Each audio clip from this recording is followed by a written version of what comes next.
காளிதாசன் வால்மீகியை பத்தி சொல்றார். மனோ வஜ்ர சமுத்கீர்ண சூத்ரஸ்ய வாஸ்திமே கதிஹி.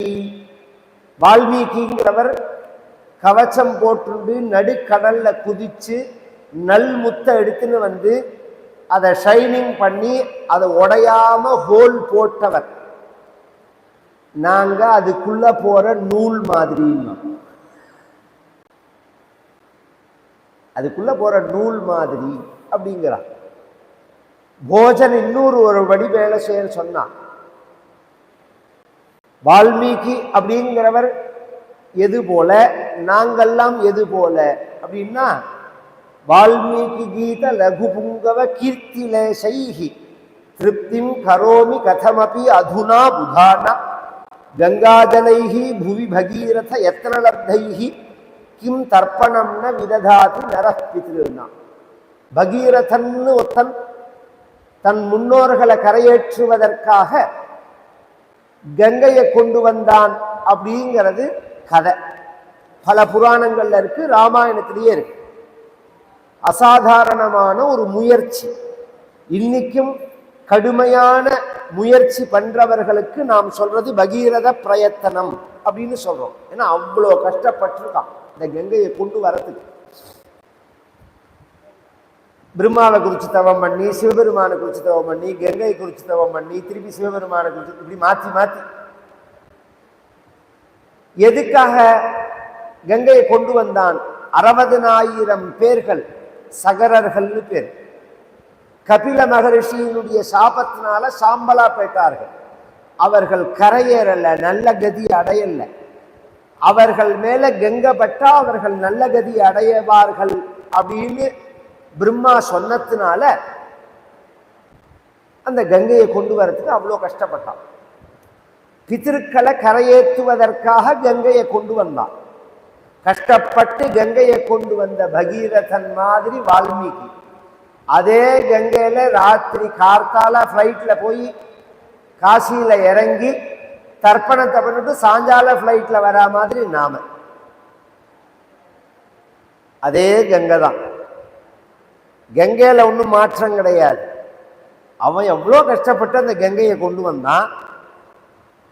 நாம கார்த்தால கிளம்பி போயிட்டு இப்ப யாரை கேட்டாலும் பாருங்க, கும்பமேளாவுக்கு போனேன், காசி போனேன், அயோத்தியா போனேன். ரொம்ப விசேஷம்.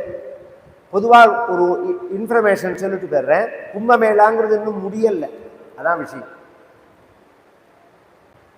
மாக மாசம்ங்கிறதுனால விசேஷம்.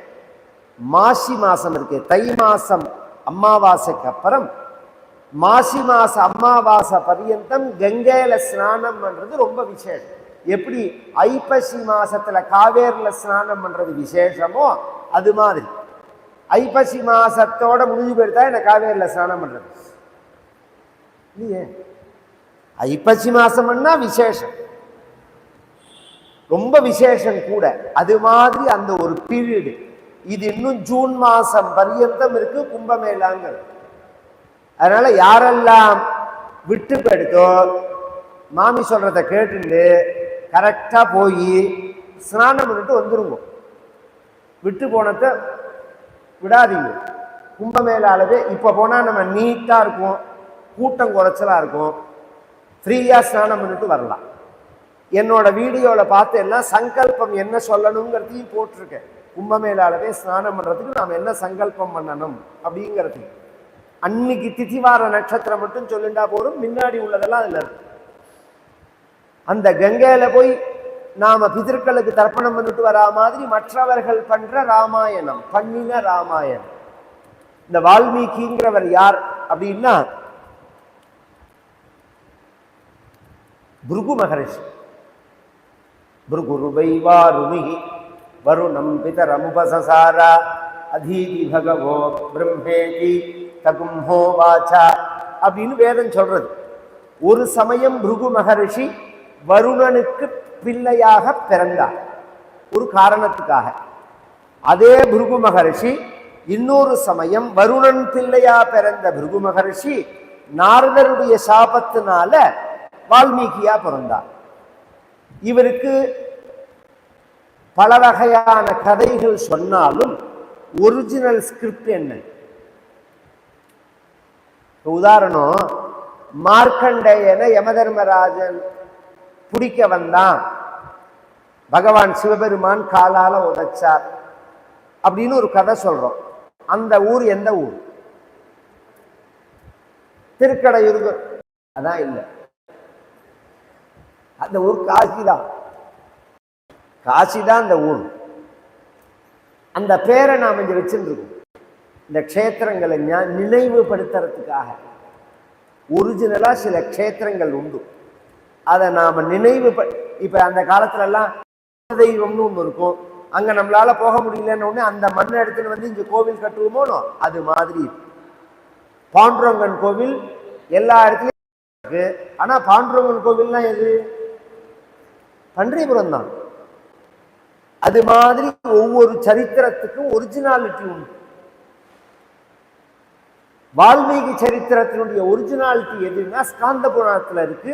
ரிக்ஷன்னு பேரு. அவர் வேடுவர்கள் குலத்துல பிறந்து வழிப்பறி பண்ணி நாரதரால தடுத்தாட்கொள்ளப்பட்டு பாவ புண்ணியம்னா என்னன்னு தெரிஞ்சுட்டு தான் பண்ணின பாவத்திலேருந்து மீளணும்னு விரும்பி நாரதர் ராமாங்கிற நாமாவை உபதேசம் பண்ண அந்த சப்தம் வாக்குல வரல.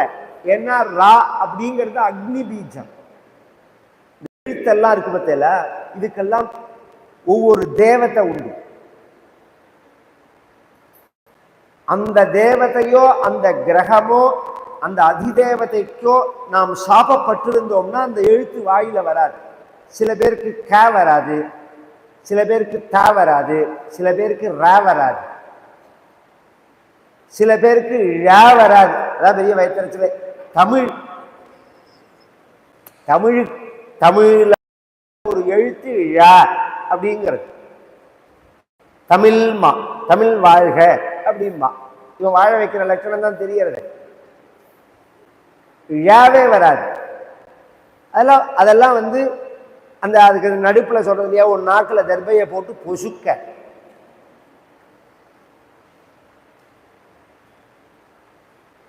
நாக்குல தர்பையை போட்டு பொசுக்கிறது அப்படின்னா என்னங்கிறதுக்கு அப்புறம் சொல்றேன் விளக்கம். அது ஒரு விஷயம் இருக்கு, எல்லாமே ஆச்சரியமா இருக்கும். அப்ப ராமாயணம் சொல்றதுனால அதுக்கு டைம் இல்லை. அந்த ர வராத்துனால, நேரடியா வராத்துனால வால்மீகி என்ன பண்ணார், ராமா அப்படின்னு சொல்லுன்னா வரல. சில பேர்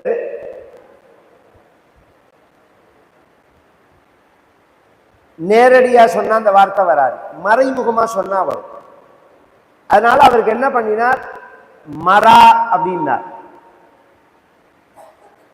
ராமா அப்படின்னு சொன்னதுக்கு மேல மரா அப்படின்னு சொல்லுன்னார். மரான்னு அவர் சொல்லுன்னு சொன்னதுலேருந்து இது தமிழ் எழுத்துன்னு தெரியறது ஃபர்ஸ்ட் விஷயம். வால்மீகி தமிழ்நாட்டில் பிறந்தவர்னு தெரியறது. இங்க பஞ்ச திராவிடம்னு பேர். திராவிடம்ங்கிறது ஒரு இனம் இல்லை, ஒரு மொழி இல்லை, ஒரு பிரதேசம், இடங்கள். ஆந்திரா, தமிழ்நாடு, கர்நாடகா, மராட்டி, குஜராத், இந்த அஞ்சும் திராவிட தேசம்னு பேர். இந்த அஞ்சுக்கும் பஞ்ச திராவிடம்னு பேர். குஜராத், இந்த 5 மொழியும் தமிழ்லேருந்து வந்ததுதான். இந்த 5 மொழியிலையும் தமிழோட அடையாளம் இருக்கு. இந்த மரா அப்படின்னு சொன்னா அப்ப வால்மீகி பிறந்த தமிழ்நாடுன்னா, தமிழ்நாட்டில் எந்த ஊர்னா அன்பில்னு ஒரு ஊர் இருக்கு திருச்சி பக்கத்துல, அதுதான் வால்மீகி பிறந்த ஊர். அன்பில் அப்படிங்கிறது அதெல்லாம் தண்டகாரண்யம் காடு. அந்த மரான்னு சொல்லுங்க, மரா மரா மராம ராம என்னாச்சு, மரா மரா மராம ராம ராமன்னா மராமராங்கிறது முதல்ல தான் சரியாயின்றது. சரியா வாழ்க்கையில தலகுல இருந்த வால்மீகிய சரியாக்கினது. இந்த வால்மீகிங்கிற பெயர் எப்படி வந்ததுன்னா, இவருக்கு வந்து ரிக்ஷன்னு தானே பெயர். இவர் இந்த வார்த்தையை சொல்ல சொல்ல இது பிரம்மஸ்வரூபத்தை குறிக்கிறதான நாமா, தாரக நாமா. ஓம் அப்படின்னா அதுக்கு தாரகம்னு பேர், பிரணவம்னு பேர். அதுக்கு அடுத்த கிரேடு ஓம் எல்லாரும் சொல்லக்கூடாது, ஒரு மந்திரத்தோட சேர்த்து தான் சொல்லணும். சன்னியாசிகள் மட்டும்தான் வெறும் ஓம் சொல்லலாம். அதுக்கு அடுத்த கிரேடு எது, பிரணவத்துக்கு ஈக்குவலான சப்தம் எது அப்படின்னா ராம் அப்படிங்கிறது. ஓம் மாதிரியே இருக்கும். இல்ல ஒரு ஆசிரியர் சொல்லட்டுமான, ராம பிரம்மம், இந்த பிரம்மத்தை குறிக்கிற வார்த்தை பிரணவம்ங்கிறது, தாரகம்ங்கிறது. இந்த சங்கீத மும்மூர்த்திகள் இருக்காளோ, சியாமா சாஸ்திரிகள், முத்துசுவாமி தீட்சிதர், தியாகராஜையர் அப்படிங்கிறோம். இந்த மும்மூர்த்திகள்ல தியாகராஜையரை மட்டும் நாம ஒரு விசேஷமா இன்னொரு வார்த்தை சொல்லுவோம். பழக்கம் உள்ள வாழ்க்கை தெரியும், தியாக பிரம்மம்.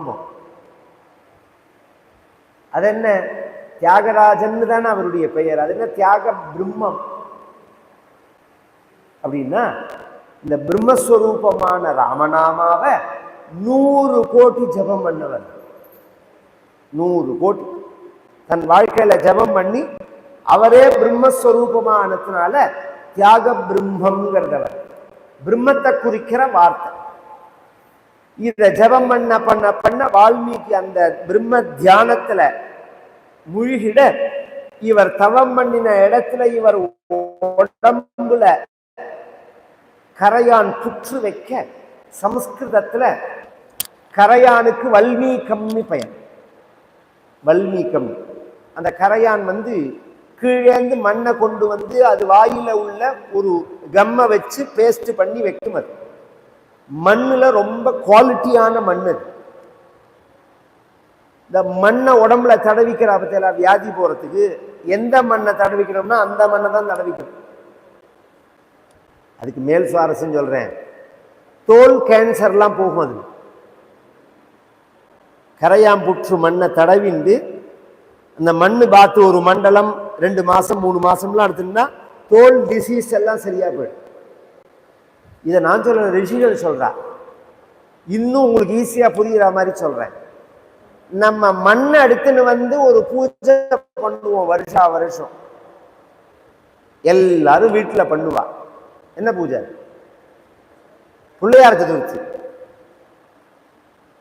பிள்ளையார் சதுர்த்தி அன்னைக்கு தானே மண்ணை எடுத்துட்டு மண்ணால பிள்ளையார் வச்சுன்னு பண்றோம். அந்த பிள்ளையார் சதுர்த்திக்கு பிள்ளையார் பண்றதுக்கு மண் எந்த மண்ணை எடுக்கணும்னு அந்த புஸ்தகத்துல இருக்கு தெரியுமோ? கரையாம்புத்து மண்ணை தான் எடுக்கணும்னு. சாதா மண்ணை எடுக்கக்கூடாது. இப்ப நம்ம குருடாயில்ல அச்சு போட்ட பிள்ளையார வாங்கி பூஜை பண்றோம். அது என்ன மண்ணுன்னே நமக்கு தெரியாது. நான் எடுத்துன்னு வந்திருக்கேன். கார்த்தால தான் கிளம்பி போவோம். பிள்ளையார் சதுர்த்தி நீ சொல்லுவா, எங்கேயாம்பே கரையாம்பத்தை உடைச்சு இழுப்பச்சட்டியில மண்ணை அள்ளின்னு தண்ணியை ஊற்றி பிசைஞ்சு பிள்ளையார் பிடிச்சி வைப்போம். இப்படிதான் இருக்கு. இப்ப பிள்ளையார் பார்த்தா ஒரு காலனியில் 500 வீடு இருக்குன்னா 500 ஆத்துலையும் ஒரே மாதிரி பிள்ளையார், குவார்டர்ஸ் மாதிரி. ஏன்னா வாசல்ல வைக்கிற ஒரே பிள்ளையார். அந்த காலத்துல போனேன்னா ஒவ்வொருத்தர் ஆத்துல பிள்ளையார் ஒவ்வொரு மாதிரி இருக்கும். சில ஆத்துல வெறுமனை கூடு மாதிரி இருக்கும், சில ஆத்துல குண்டா இருப்பார், சில ஆத்துல ஒல்லியா இருப்பார். அவளுக்கு என்ன தெரியுமோ அதை பண்ணுவான். அந்த வல்மீகம்ங்கிற அந்த கரையான் இவர் மேல புற்று கட்டி இவர் அதிலேந்து வெளியில வர தவத்தை முடிச்சிருந்து மறுபிறவி மாறி வல்மீகம்ங்கிற அந்த கரையானால் கற்றப்பட்ட கூட்டிலேருந்து வெளியில வந்ததுனால வால்மீகின்னு பெயர். ஒரிஜினலா இவருக்கு பெயர் ரிக்ஷன். இவருக்கு குரு நாரதர். நாரதர் ஒரு சமயம் அயோத்தியில ராமர் அவதாரம் பண்ணின காலத்துல ராமனை பார்க்கிறார். கிருஷ்ணாவதாரத்திலையும் கிருஷ்ணனை பார்த்தார்னு இருக்கு. நாரதர் திரிலோக சஞ்சாரி, எல்லா இடத்துக்கும் போவர். அது மட்டும் இல்ல, ஃப்ரீ பாஸ் வேற அவர். இதுல ஒரு ஆச்சரியம் என்னன்னா, எப்போதுமே ஒருத்தருக்கு ஒருத்தரை பிடிச்சா ஒரு குரூப்புக்கு ஒருத்தரை பிடிக்காது. கவனிச்செல்லாம் தெரியும். கவர்மெண்ட்டே இந்த கவர்மெண்ட்டுக்கு காரியமாகணும்னா இந்த குரூப்பை பிடிச்சா ஆகும், இந்த கவர்மெண்ட் காரியமாகறதே இந்த குரூப்பை பிடிச்சா ஆகும் அப்படின்னு சொல்றோமோ. எந்த கவர்மெண்ட் நடக்கிறதேவும் நமக்கு காரியமாகணும் ஒரு விஷயத்தை சொல்லணும்னா அது மாதிரி உள்ளவர் நாரதர். நல்ல வாழ்க்கையும் அவருக்கு பழக்கம் உண்டு, அசுராழ்த்தையும் பழக்கம் உண்டு. எல்லாருக்குமே அவர் நல்லதுதான் செய்வார். அந்த நாரதர் ராமபிரானை பார்க்க வர ராமபிரான் சொல்றான், 11,000 வருஷம் பகவான் வாழ்ந்த காலம். இது ராமாயணத்துல உள்ளது. இதுக்கு மேல அவாவா ரிசர்ச் பண்ணி நீங்க என்ன வேணாலும் பேசிக்கோங்க.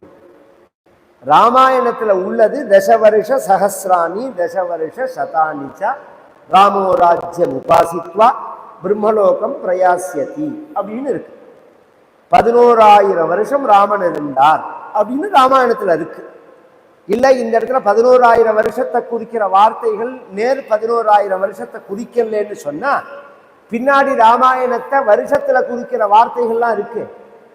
பாலோ துவாதச வார்ஷிகா அப்படின்னு மாரீச்சன் சொல்றான். 12 வயசு ராமரை நான் பார்த்தேன் அப்படின்றான். கல்யாணமாகி ராமரோட 12 வருஷம் நான் சௌக்கியமா இருந்து 13வது வருஷம் தான் நான் காட்டுக்கு கிளம்பினேன்னு சீதை சொல்றா. சமாத்வாதச தத்ராகம்